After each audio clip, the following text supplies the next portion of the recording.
The recent market improvement slowed down this week, but I'm still hopeful for a stronger fall market. I'm Tony with Clarkson Santoro, and this is our real estate update for the week of Friday, September 19th.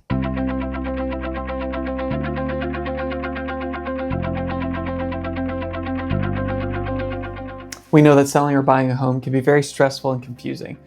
That's why we do these weekly updates so you can know how the market is impacting your options as a home seller or buyer.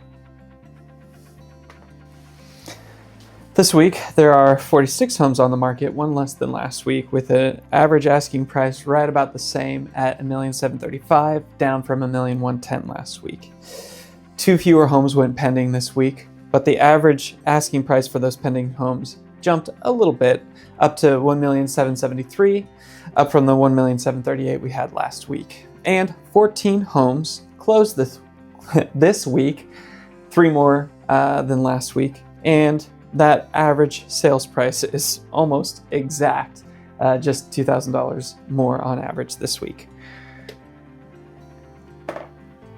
So now that we know how the market performed this past week, we can look at the broader trends that help us determine where the market might be heading. But before we do that, as always, if you find this information helpful, why don't you hit the subscribe button down below? And while you're there, hit the share button and share it with a friend. Everyone deserves to be in the know about their local real estate market.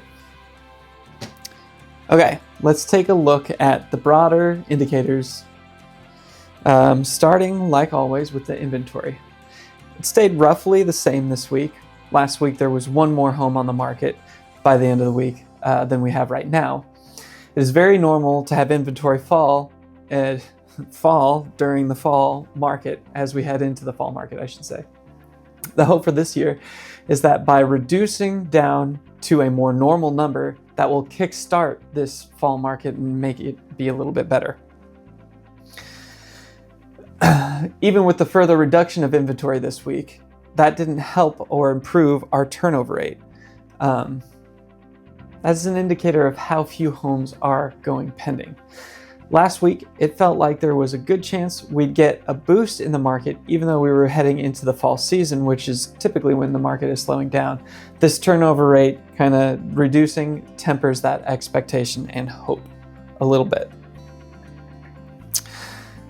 Although the turnover rate has reduced a little, this week, the over-under numbers improved. It is still sitting in the under range, but it continues to creep closer to that over range, closer to breaking that 1,000, in fact, or 100%. In fact, it did break that for a little bit there last week. Right now, the average sales price is the average house is selling just about 1% under the average asking price, which is still well within the a range of average for a normal market. The average sales price also came back down this week. Like I mentioned last week, I think we will see this settle in for the end of the year at around 1.8 in that range, unless there's a bigger shift in the market that I don't see coming. One important thing to note about the current average sales price is that we are still about $200,000 higher at this point than we were at the same time last year. The Triple Q Fund continued to improve this week and perform. It closed 3% higher than last week, and it is now nearly 25% higher than the same time last year. Although the rest of the economy has been very volatile this year, the proximity to the Silicon Valley has somewhat insulated San Ramon and the surrounding Tri-Valley and our housing market. You see how this has just been, even with a few blips here and there, it's been a pretty consistent growth over the past 3 months. I think that the health of the Triple Q Fund demonstrates the resilience of the Bay Area and the overall economy of our area. The Fed finally made a significant reduction in the discount rate, dropping it 25 basis points. They have also made noise that more rate drops will be coming before the end of the year to combat the poor jobs numbers that they're seeing. So we could see a further dip in the mortgage rates. As it stands, we came down almost 10 basis points this week, and it's possible that we will continue to fall now that the Fed is making those adjustments that we've been waiting for on the discount rate.